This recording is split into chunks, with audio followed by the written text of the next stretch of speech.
Hello and welcome back to My Own Worst Enemy. It is time to start turn number 3 of C.S.A. America's Civil War. So we will do that. If you remember from last turn, as a brief recap here, Fort Monroe fell to Magruder here, to the Confederates. Now, the issue there for me was I had McClellan in Washington, and I probably should have moved him to Fort Monroe to back up Butler there, but I didn't. I thought Butler could hold on, and he didn't. He ended up dying in the battle, so he is gone from the game. And now we have McClellan and the Army of the Potomac over here adjacent to Washington. So he's kind of in dire straits there as far as Fort Monroe goes. I think, though, that according to the rules, I can put McClellan back into DC and then use his special rule that states he can go into any of these coastal hexes north of the Chesapeake line. So what I think I can do, get McClellan back to DC and then put him into the hex here adjacent to where Magruder is and try to take back Fort Monroe there. So that's one thing I'm considering doing, but we will find out. So let's go ahead and start the turn. We are at the sequence of play over here. We always start with the logistics phase. And the C.S.A. will go first here. We get to deploy available generals from the available generals box. And the only one the Confederates have is Pemberton there. And so we can put Pemberton out. He has to be in supply, and we can deploy him with brigades. And we have this, the Confederates have, what is their current reserves? It says 25. I don't know if that's correct. I thought that was lower than that. Let me double check that from the last. Let's see if that's correct. Yeah, that's not right. That should be up 1 here. That should be in the 18 box, not the 25 box.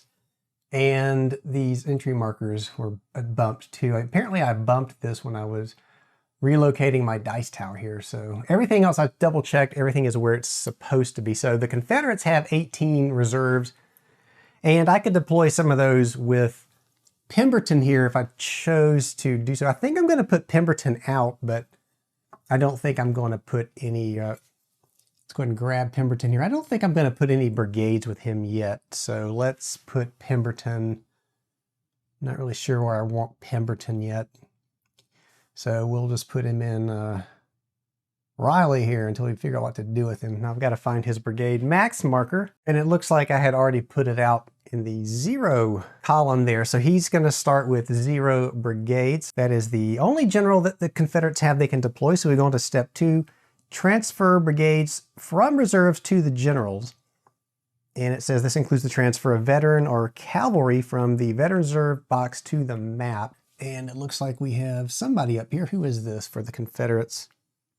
Orphan is also able to come out apparently. So let's go ahead and start deploying our brigades. And I'm going to start deploying left or right to left on the map. So we'll start with Magruder first. So Magruder currently has, I think he was, yeah, he only has 1 because he did manage to win that battle, but he depleted a lot of his brigades. So I'm going to give, and let me grab let's see if I can find some dice here. I'm just going to mark off what we have.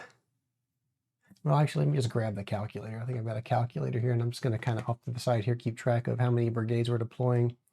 So they're starting off with 18. I'm going to give Magruder, he's got 1. I'm going to give him 4 more, so that'll give him 5.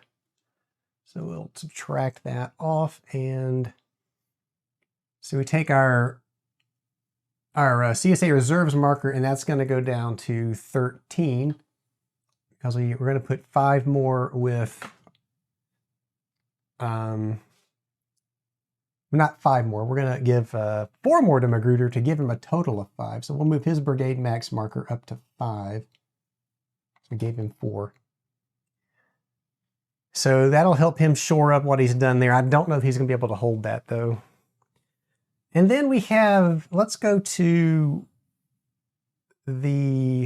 here to the Army of Northern Virginia next.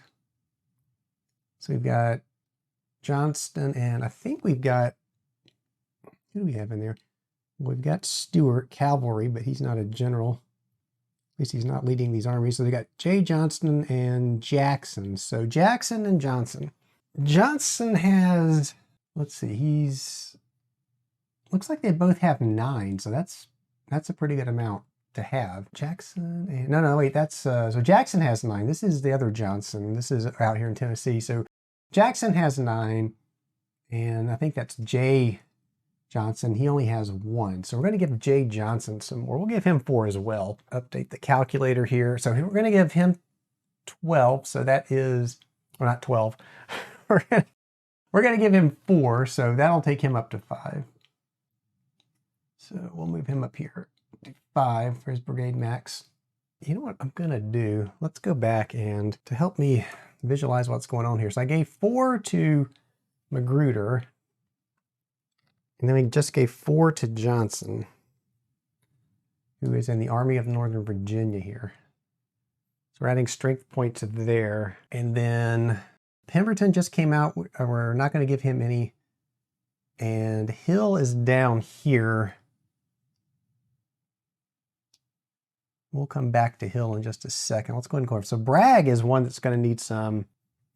Yeah, Bragg's going to need some more because I got a feeling he's going to be in a battle, and Bragg currently only has 1, and he's in a fort, but I think we might end up marching him into that fort in Kentucky. And remember, if we take this fort, it will not flip Kentucky either way. So that's the only area that the Confederates can move into and not have that happen. So we may try to take that fort. So let's give Bragg 4. Bragg is currently sitting at 1. We're going to give him 4 to take him to 5. Out of 5 strength armies over here, and that's gonna take us down to 4. So we'll update the reserve marker, which we haven't done yet. It should be all the way down to 4 now. Let's see. Let me get another die here to show that we just gave Bragg 4. And this is another way I can check my work. So it's 4 times 3 is 12, and they had 18, so that should leave us with 6. We still have Price over here. And I would like to give Hill some as well, maybe even Pemberton, even though I said no, Hill's a better general. We're just going to split those 6 between Price and Hill. So let's see, that we've got 6. That's going to take us down to 0. Remember, we don't have to use all of these, but I think it's probably wise that I do so. And I put that in the wrong spot. That should have been at 6. So we're going to take our reserves down to 0.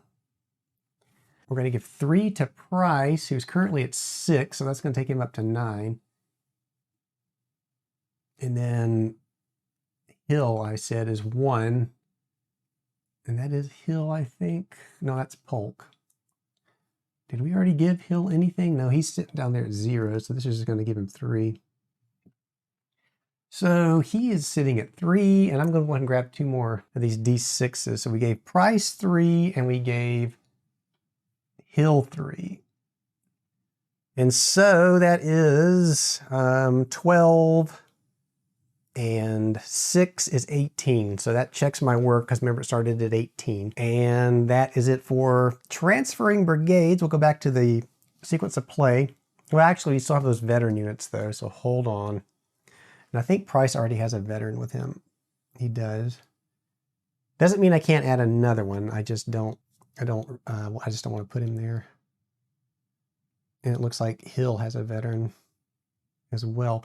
Bragg might be able to use one. Let's put him with Bragg. So we're going to bring out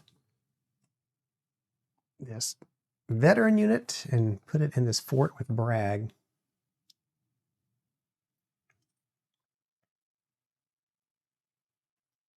That should do it for step 2. And then USA, no, we're not there yet.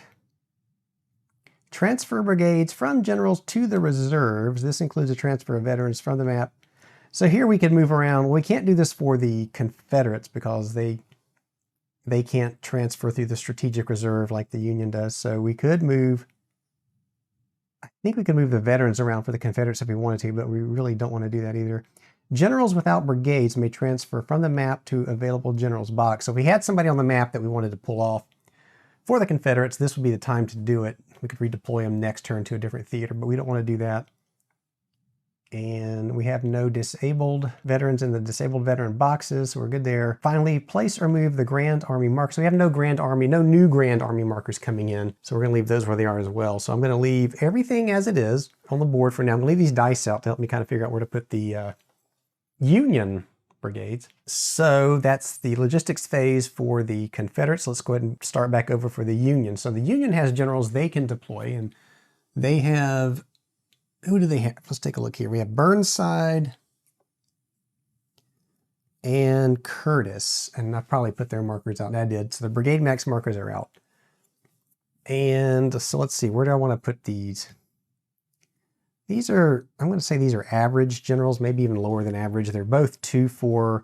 Well, Burnside is a 2-4-2 and Curtis is a 2-4-3. So Curtis has a little bit better initiative. I'm just going to put them out kind of in the middle of the map for now. So we'll put Curtis in Cincinnati and we'll put Burnside in Springfield. Well, let's see. We'll put him in Columbus for now. So that we can, well, no, let's put him in Lafayette up here, northern Indiana, so that we can move him where need be. So first things first, we're gonna do the same thing now. We're gonna transfer brigades from the U.S. reserves. Now they do have 21. I checked that, so that is correct. So let's go ahead and clear the calculator out so I can keep track of what I'm doing here. McClellan currently, and remember McClellan has to have more than everybody else, so he's got 8. And I'm going to give him 3 to get him up to 11, and that way we can have some size. 10 armies out there for the other generals. So let's go ahead and take McClellan's brig max marker and move him up to 11. And that will take off 3, 1, 2, 3 for the U.S. reserves. So we now have 18 left, and I'm going to put, I probably should have used red for the Confederates and blue for the Union, but too late to think about it now. So we just gave 4 to McClellan in there, and also McDowell is still under there, and he's got 7. And we've got a sizable army of Northern Virginia here. I'm going to give him 3 as well, because that'll get him up to 10. So let's move his brigade max up to 10. And the reserves are now at 15. And I'll just grab another D6 to show we put 5 more underneath there with McDowell. And then, so I was going to go right to left, but now I'm just looking at what's going on over here in the west. So Fremont currently has, what does Fremont have? He has 7. And I'm just going to give him 2 more for now. So let's take Fremont and move him up to 9. That'll move our, not inflation, that move our reserves down to 13. We have Lyon, who is a very good general. He's sitting at 7 now, so let's bump him up to, let's give him a pretty good size army as well. Let's give him 3 because he's going to try to probably do something with the armies that are, the Confederate armies that are forming there. So we're going to take him up to 10. That'll lower us by another 3 on our reserve, so that's going to take us down to 10. And let's update the calculator. And the other person that I need to look at, oh, let's see. So that was Lyon. Porter's up here too, and he's a good general. He's a 5-5-4, at least I think that's what it says with my bad eyesight. So Porter currently has, he has nothing, so I'm going to give him 5. Yeah, let's give him 5. So Porter with his nothing is now going to have 5. So we're getting some sizable armies now, for the Union anyway. That'll take this reserve down to 5. Forgot to put our, what we're doing out here for the other generals. We gave 3 to Lyon, and we gave 5 to Porter. We have Grant still, so let's talk about good generals. Grant is a very good general. He's got the Irish veterans with him, so Grant currently has 5, and I've got, how much have I got? 5 left. Let's give him half of that, a little more than half. Let's give him 3 and get Grant up to 8. And that'll take us down to 2. So Grant now has a 3 here to show we gave Grant 3. Leaving us with 2 remaining, and Rosecrans is there next to Grant. We still have Curtis up here. Let's give Rosecrans. I don't think he has any right now, does he?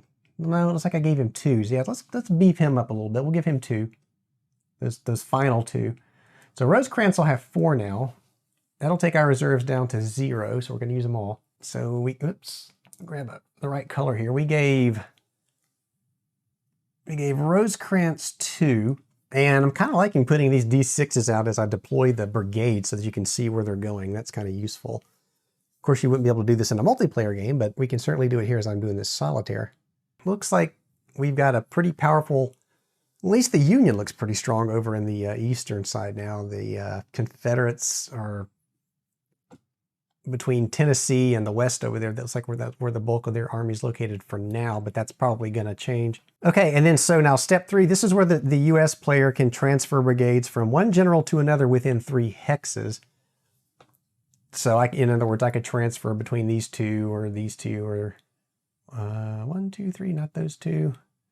But I don't want to do that. We've got everybody where we want them. Transfer brigades from generals to the reserves. Well, we don't want to do that. And now we can bring out veteran units. We have 2. We have, no wait, this is Hollick. What's he doing up there? Hollick and Thomas. Now, why do I have them up at the top for? So look, I think what I did was I put these up here early on. I was going to have my available generals up the top there, and I just forgot to move them back to available generals. So we need to get them out too. So Thomas is a very good general. And the Union is really loading up with generals here. So this is good news if you're the Union, I suppose. Bad news if you're the Confederates. So where do we want to put Thomas? We are going to put Thomas, tempted to put him, we're going to put him in Springfield. Because what we want to do is, we definitely want to start trying to get down the Mississippi for sure. For sure, man. We want to take Hollick, and we'll put Hollick in, we'll put him in Columbus for now. So we got to start loading these guys up with brigades and getting them moving. Maybe we'll get another army marker to combine a couple of those to get some really big armies out there, but we will see what happens. So now all of our generals are out, and there are no veterans to put out this turn. So we go on, and this is where we can pull brigades, but we don't want to do that. Roll a die for each U.S. unit, and then well, we have none of those. No disabled vets, and finally place or move Grand Army markers. So I think we are done with the complete logistics phase now. So let's just grab these D6s and get them off the board. All right, that's going to take us to the first random events phase. So I'm going to grab the chit pull cup here. We've only got 2 left because this is the last turn in 1861, so that's why there's only 2 left. We have, remember, 2 random events chits per turn, so this is the first one. And it is random event chit number 1. So take that out of the cup. We'll put the cup aside. I'm going to grab the chit book, random event chit book, so it's the very first one.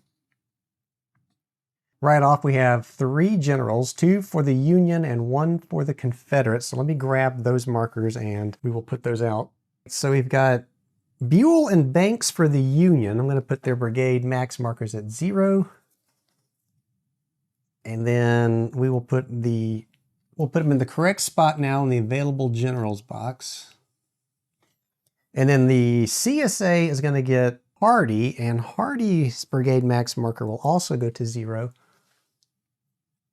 And then Hardy will go, let's see, Hardy looks like a really good general. He's a 5.53, so that's not bad at all. So we'll put him in the available box. And we will go to the next random event. So it's C.S.A. Sumter. So let's take a look at that. And what I'm looking at again are the symbols next to the event. It tells you what exactly that would be. It says the designated ship is ready for naval warfare. So that's going to put out an extra Confederate ship here. So let's grab, I'll have to grab what did it say? C.S.A. Sumter. The C.S.A. Sumter, and I'm going to say it again. We've reached the point in the video where it's time for you to complain about the white on gray counter writing and how impossible that is to read. Now I'm just going to put this at the top of the naval warfare map. Remember, that'll be placed when we get into that phase, which is coming up here pretty soon. But first, we've got to get through our random events. Let's go to our next one, and it is USA. Stephen A. Douglas, great patriotic orator, dies while rallying aid to the Union. So this is an enlistment event. Roll a die and add that number of brigades to the player's reserve. So this is for the US, it's going to be roll a die and add some, and this will determine how many gets added to the reserve. So let's see what happens here. 2, so we're going to add 2 to the reserves for the US. We'll put that up to 2. And the next on the random events book is the Anaconda Plan. US asserts rights at sea. Roll for British entry. We're already pretty high on British entry. We're at 12. The French are higher at 14. So we're going to roll a die and add that number to the entry for the British. So let's see what's going to happen here. That looks like a 3. So British entry is now going to go up to 15. So now they're ahead of the French again. The entry markers are moving really fast in this game. I don't know if that's normal or this is just something that's happening in this particular session. All right, moving right along. C.S.A. Rose O'Neill Greenhow runs C.S.A. Spiring in Washington. And there's a little envelope symbol by that, so let's look that up real quick. And it is an intelligence event. The player named may draw the next event chit, see it, but his opponent cannot see it until it is made public in the next random events phase. Now, this is an interesting thing. It's not going to matter here because, again, I'm doing this solitaire. But if the named player drew the next event chit and took a look at it, he would know what number was on the event chit, but unless you have this book, and it doesn't say they can look at this book, I'm assuming they could. You wouldn't even know what that would mean, but I'm pretty sure that means they could probably go ahead and take a look at the book to see what's coming up. I don't know how useful that would be to a player, but it's going to have no effect for us here. So moving right along, the Missouri governor, Claiborne Jackson. If this chit is drawn as the very first event, no, it's not, so we're not going to have to worry about this. I'm just looking because I make sure it's nothing else after it, like an otherwise. But no, it doesn't say any otherwise. So then we go to Fremont's Emancipation Proclamation. If the U.S. General Fremont is not dead, and he's not, he is over here in Missouri, this impetuous Union general declares all the slaves free before Lincoln rescinds the order. Roll 2 dice for each. Roll 2 dice each for Missouri and Kentucky if neutral. So they're both neutral. On a 7, the state joins the C.S.A. Ooh, this could get ugly. So what's going to happen here is we're going to roll 2 d6s. And if we roll a 7 or, well, it doesn't say or higher, so they've got to roll a 7. Okay, so it's only on a 7. So we're going to roll 2 d6s. And on a 7, and only a 7, the state will join the Confederacy. We're going to start with Missouri. Now, this could be bad. Well, it's going to be bad either way if any of them join the Confederacy. But the Union was working towards taking Missouri anyway. Well, let's see what happens here. So we're going to roll 2 d6s and hope we don't get a 7 for the Union. So we get a 9 for Missouri. And now we're going to do the same thing for Kentucky. And we roll, well, that's an 11. So fortunately for the Union, that speech that Fremont made did not cause either state to flip to the C.S.A. And so now the next event is, ironically, not so ironically, Fremont's proclamation is hugely unpopular in the South. So this is an enlistment event. So we're going to roll a d6 for the South and add that many to their reserve.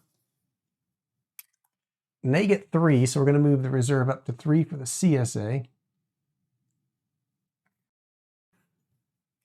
All right, and then the next event is a C.S.A. militia event. Army of Mississippi, add 1 brigade to 1 C.S.A. general in Mississippi. Let me take a quick look because the militia is a little different than just a regular enlistment. If the word militia is in the event, the brigades must be added to a general in that state. Well, that's just kind of reinforcing what the event says. So do we have anybody? We do have Van Dorn in Mississippi. Polk is not, so we are going to add 1 brigade to Van Dorn, who could certainly use it. I think he's still at 0. He is. So we're going to move him up to 1. So the militia have turned out for Van Dorn there. That's good for Van Dorn. We need some more troops for the Confederacy in the South, it looks like. Okay, moving right along, the C.S.A. Choctaw Indians deploy on any C.S.A.-controlled hex of Texas. Well, I think all of the hexes in Texas are controlled by the Confederacy. So I've got to find the Choctaw Indians. So I'm going to grab the box here and look for the Choctaw Indians. All right, I have the Choctaw Indians, and they're going to go in, I believe it said Texas. We already have the Texas Rangers there. Let's just put them right next to the Texas Rangers. Probably could stack them, but for now we'll just put them right next to them.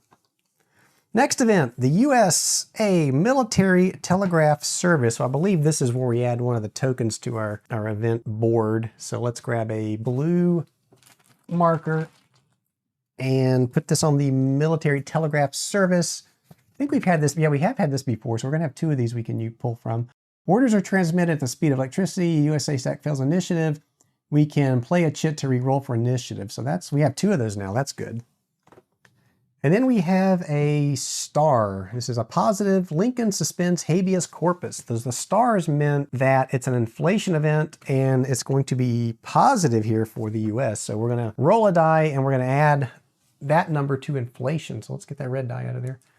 We're gonna roll a die and add, and we're gonna add 6 to inflation for the US. So that's gonna take their inflation up to 19 because it's currently at 13. So the inflation for the US is getting up there, and that's going to impact their amount of brigades they can pull in. So it's 11 now with that. And now we have a Crittenden resolution. Congress calls for non-interference with slavery. Now this is also a inflation event, but this time we're going to roll the die and subtract the number from the current inflation. So if they're lucky, they'll roll a 6 again and cancel out what they just did. Well, it rolls all across the table. I rolled a 2, so we're going to count that. And the French entry marker was at 14, and these were at 9, so they didn't go very far. So we're going to take the inflation down by 2. So the net was it went up by 4, which is still not good for the Union.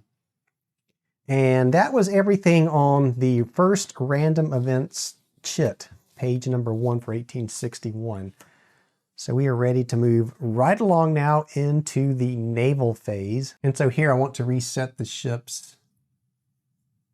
So we'll just put them at the top for the Union. And now the Confederates have 2 just like the Union. And I'm still using my solitaire naval allocation page that I found on Board Game Geek in the file section. So the first thing we're going to do is allocate the Confederate ships. And we are going to put out these Moroccan Raiders again. We'll put them in the North Atlantic this time. On the +3, I think it was. And the newly arrived Confederate ship here, we will put that on. We're going to put that, we'll also put it on a +3. We'll try to get the Union inflation as high as we can possibly get it. So now we're going to consult the chart and we're going to roll 2d6, and that will decide where the ships for the Union are going to go. Now, one thing about this chart, it says that shore protection, and shore protection is where you can take shots at Confederate ships that are in ports. Like if you wanted to, if the Hunley were out or something, you could take a shot at it. The way that the person that created this chart said to do it was if a Union ship was assigned to the same area twice, or if a second one was rolled already assigned, then you would automatically give it shore protection. I may change this when we get down the road a little bit. It's not going to come into play here, but I think maybe the Union might want to have the option to actually place at least one and maybe have the other ones follow this procedure. But that shore protection could become important if you're trying to put on a landing marker, but we haven't seen a landing marker yet, so I'm not going to worry about it. And so now we're going to see where those Union ships are going to go. So we'll just grab one. We'll just grab them both off here first. We've got 2. I'm just going to get them off the naval map, and then we'll roll and place them one at a time. So the first one, let's just set the chart down here. So the first one is going to go to Area 10. So that is the Central Atlantic. So where that newly commissioned Confederate ship is, we're going to put a Union ship, and then I'm going to roll again to see where the second Union ship goes. That looks like a 4. So that is also the Central Atlantic. And so this is where the shore patrol thing would come in because we've double assigned. So I'm just going to put this just down at the bottom of the map to show he's on shore patrol, but it's not going to do any good here because there's no Confederate ships in any ports. But we do have combat now. We have 2 opposing ships in the Central Atlantic. So if the USA and C.S.A. ships are in the same area, each USA ship in that area gets to fire 1 shot at every C.S.A. ship there. C.S.A. ships cannot fire back. USA ships cannot be sunk. Roll a die for each shot. The CSA ship is sunk if the die roll is equal to or greater than the CSA's ship's strength, the number shown on the ship chit. If it is sunk, reduce the USA inflation by the winning roll. So let's see what the number is on this newly commissioned Confederate ship. It is a 2. So the Union's going to fire, and they've got to get a 2 or 1 to sink it. Or I'm sorry, it says if it's equal to or greater than. So they've got to get, well, this ought to be pretty easy for them. They've got to get a 2 or higher to sink that ship. So let's see what they get. Well, they got a 2, and they really wanted to roll higher than that because they only get to reduce their inflation marker by 2 now. So that's going to get rid of this Confederate ship. And what happens to the ship that's sunk? I guess it's just out of the game. Permanently removed from the game. So that ship came out and went right to the bottom of the sea. We'll just put it over here with, I think I had Butler. Yeah, there's Butler. So now we have 2 dead tokens on the table. And so we reduce the inflation by 2. So that's going to take them from 17 to 15.